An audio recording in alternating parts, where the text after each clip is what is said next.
Classes में आपका इस्तेमाल किया जाता है।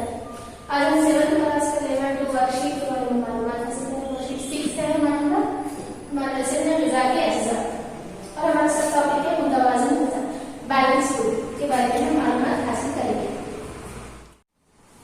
बच्चों, कल सुबह से शाम तक आपने क्या ग़िज़ा खाया? सुबह में क्या खाया, दोपहर में क्या खाया, शाम में क्या खाया? सोचिए, सोचकर इस जरूरत को पूरी कीजिए। मैं अपने तौर पर मैंने नाश्ते में क्या खाया, दोपहर में क्या खाया, शाम में खाया, क्या खाया, यहाँ पर लिख दूंगी। मैंने कल सुबह नाश्ते में खाया रोटी पालक पनीर। दोपहर में मैंने खाया चावल गोश्त का सलाद और शाम में मैंने खाया दाल चावल।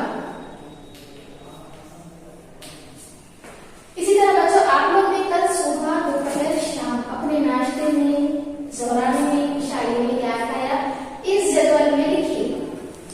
उसके बाद हमें क्या करना है, अब मैंने नाश्ते क्या क्या खाया यहाँ पर? चावल मेरे ग़िज़ा में मौजूद है, रोटी हमारे ग़िज़ा में मौजूद है, ये सब्जी भी हमारे ग़िज़ा में मौजूद है, दाल भी हमारे ग़िज़ा में मौजूद है। तो आइए बच्चों, हम आगे बढ़ते हुए देखते हैं हमारे ग़िज़ा में हमने जो खाया उसमें ग़िज़ा के अज्जा कौन से मौजूद है। बच्चों, आप लोग जानते हैं चावल में कौन से ग़िज़ा मौजूद है? ग़िज़ाई जुज़ कौन सा है? निशास्ता मौजूद है। हमने बाहर तजुर्बा किए, पता चलाया चावल में, रोटी में निशास्ता यानी कार्बोहाइड्रेट्स पाए जाते हैं। इसी तरह सब्जी में क्या पाया जाता है? सब्जी में भी प्रोटीन है और विटामिन पाए जाते हैं। कच्चे तरकारियां, हरे सब्जियां जो है उसमें ज्यादा मात्रा में विटामिन पाए जाते हैं। दाल में क्या पाया जाता है? दाल में ज्यादा मात्रा में प्रोटीन पाया जाता है। इसी तरह आप जो ग़िज़ा खाएंगे उसमें ग़िज़ा के अज्जा कौन से पाए जाते हैं उनको लिखिए। आइए बच्चों, हम आगे बढ़ते हैं, दूसरा मशवरा देखते हैं। यहाँ पर एक तस्वीर दी गई है, एक थाली में ग़िज़ा रखी हुई है। थाली में रखी गई मुख्तलिफ ग़िज़ाई अशिया को गौर से देखिए बच्चों, सफ़र नंबर 5 पर तस्वीर दी गई है, इसमें मुख्तलिफ किस्म की ग़िज़ा रखी गई है। ये ग़िज़ा कौन सी है? मैंने यहाँ पर लिखा है चावल है इसमें मौजूद, मौज रखा हुआ है, टमाटर रखा हुआ है, प्याज भी रखी हुई है, रोटी है, दाल, सब्जी। अब इसमें कौन से ग़िज़ाई अज्जा मौजूद है? चावल में है निशास्ता, मौज में भी निशास्ता है। इसी तरह दाल में क्या है? प्रोटीन है। सब्जी में क्या है? विटामिन है। इस तरह ये जदवल को मुकम्मल कीजिए। देखो बच्चों, यहाँ पर हमें चंद ग़िज़ाई अज्जा इस थाली में बताई गई है। ये जरूरी नहीं है कि इस थाली में बताई गई तमाम ग़िज़ाई अशिया को बतौर ग़िज़ा रोजाना इस्तेमाल करते हैं। जरूरी नहीं है तमाम चीजों को हम रोजाना इस्तेमाल करते हैं, लेकिन ऐसे ग़िज़ा जिसमें कार्बोहाइड्रेट्स, प्रोटीन निस्बतन ज्यादा हो और चर्बियां, विटामिन और नमकियात मुनासिब मकदार में मौजूद हो, मुतवाज़िन ग़िज़ा कहलाती है। किसे कहते हैं मुतवाज़िन ग़िज़ा? जिसमें कार्बोहाइड्रेट्स, निशास्ता और प्रोटीन ज्यादा मकदार में पाए जाते हैं। ऐसे ग़िज़ा जिसमें कार्बोहाइड्रेट्स और प्रोटीन ज्यादा मकदार में है, ये ज्यादा मकदार में रहना, और चर्बियां, विटामिन और नमकीन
साथ चर्बियां जैसे तेल, घी और मस्का वगैरह को हरी मिकदार में इस्तेमाल करें। ये ज्यादा मिकदार में ये और कम मिकदार में क्या क्या है? तेल है, घी, मस्का, ये चीजों को कम मिकदार में इस्तेमाल करना है। ये मत भूलिए कि रोजाना ग़िज़ा में कच्ची तरकारियों के सलाद को शामिल करना जरूरी है। और इसके साथ साथ क्या करना है हमारे ग़िज़ा में? कच्ची तरकारियों का सलाद, जैसे कच्ची प्याज है, कच्ची गोभी है, कच्चा टमाटर है, इस तरह ककड़ी है, शलजम है, इस तरह का सलाद भी हम इस्तेमाल करना है। इन तमाम के इस्तेमाल करने से हमारी ग़िज़ा बैलेंस्ड या मुतवाज़िन ग़िज़ा रहेगी। क्या क्या? अजनास है, दालें हैं, दूध है, कच्ची तरकारियां हैं, ज्यादा मात्रा में इस्तेमाल करें। इसके साथ साथ तेल, घी और मसाला कम से कम मात्रा में इस्तेमाल करें और रोजाना सलाद हमारी ग़िज़ा में शामिल होना चाहिए। इस तरह ये तमाम के मिलने से हमारी ग़िज़ा कैसी होगी? मुतवाज़िन ग़िज़ा बन जाएगी। आइए बच्चों हम आगे बढ़ते हुए देखेंगे। यहाँ पर हमें दिया गया है हकीकतन मुतवाज़िन ग़िज़ा सस्ती होती है। मुख्तलिफ साइंसदानों की कई एक तहकीकात से पता चलता है कि हर कोई मुतवाज़िन ग़िज़ा को हासिल कर सकता है, यहाँ तक कि एक मुफलिस भी उसे हासिल कर सकता है। मुतवाज़िन ग़िज़ा को हर कोई, चाहे वो गरीब भी क्यों ना हो, मुतवाज़िन ग़िज़ा को हासिल कर सकता है। देखेंगे किस तरह हासिल कर सकता है। चावल, रोटी, दालें, तरकारियों और थोड़ी मिकदार में तेल और गुड़ को ग़िज़ा में शामिल करके हम दरकार तमाम ग़िज़ाई अज्जा को हासिल कर सकते हैं। मुतवाज़िन ग़िज़ा के लिए क्या क्या है? चावल है, चावल तो हम सभी खाते हैं, रोटी, दालें, तरकारियां, इनके साथ साथ थोड़ी सी मिकदार में हमको क्या क्या करना है? तेल और गुड़ को शामिल करना है हमारे ग़िज़ा में। इस तरह ग़िज़ा में शामिल करेंगे तो हमारी ग़िज़ा में तमाम ग़िज़ाई अज्जा शामिल हो जाएगी। लेकिन मुतवाज़िन ग़िज़ा में शामिल ग़िज़ाई अशिया को सही ढंग से पकाकर खाना जरूरी है। हमें क्या है? सही ढंग से पकाना चाहिए ताकि मुतवाज़िन ग़िज़ा में मौजूद अज्जा और जो सो उसमें पाए जाने वाले विटामिन तल्फ ना हो जाए। देखेंगे हम किस तरह हमारे ग़िज़ा में पाए जाने वाले ग़िज़ाई अज्जा तल्फ हो जाते हैं।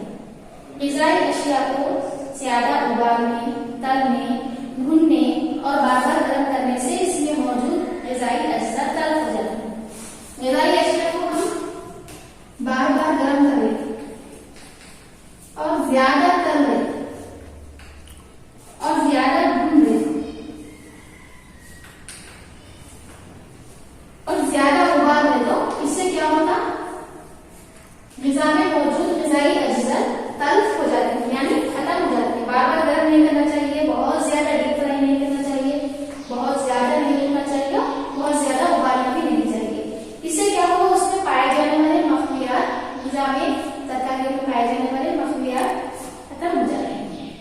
इसी तरह तरकारियों को काटकर टुकड़े करने के बाद धोने से भी उनमें मौजूद मखमियात ज़ायद हो जाते हैं। अगर हम तरकारियां जैसे कद्दू है, तुरई है, आलू है, इन चीजों को काटने के बाद धोएंगे तो उसमें मौजूद मखमियात खत्म हो जाती है। तो इसके बजाय हमें क्या करना चाहिए? तुरई को या कद्दू को पहले उसको छील कर धो लेना चाहिए, धोने के बाद काटना चाहिए। इस तरह करने से उसमें पाए जाने वाले मखमियात काफी रहेंगे और हमें ज्यादा से ज्यादा मखमियात हासिल होंगे। आइए बच्चों हम यहाँ पे देखते हैं खुश्क मेवाजात किसे कहते हैं। खुश्क मेवाजात में ड्राई फ्रूट्स किसे कहते हैं? ऐसे फ्रूट जैसे खजूर, पिस्ता, काजू, बादाम, किशमिश, खल्ली वगैरह खुश्क मेवाजात कहलाते हैं। जैसे खजूर है, काजू है, बादाम, पिस्ता, खल्ली, ये क्या कहलाते हैं? खुश्क मेवाजात कहलाते हैं। इनको भी क्या करना चाहिए? हमारी ग़िज़ा में इनकी भी खलील मिकदार यानी थोड़ी सी मिकदार को शामिल करना चाहिए। इनको थोड़ी सी मिकदार में खाने से क्या होता है? ये खुश्क मेवाजात हमारे जिस्म को सेहत और ताकत बख्शते हैं। इससे हमको ज्यादा मात्रा में एनर्जी हासिल होती है, हम सेहतमंद रह सकते हैं। इसलिए हमारी ग़िज़ा में ऐसे खुश्क मेवाजात को भी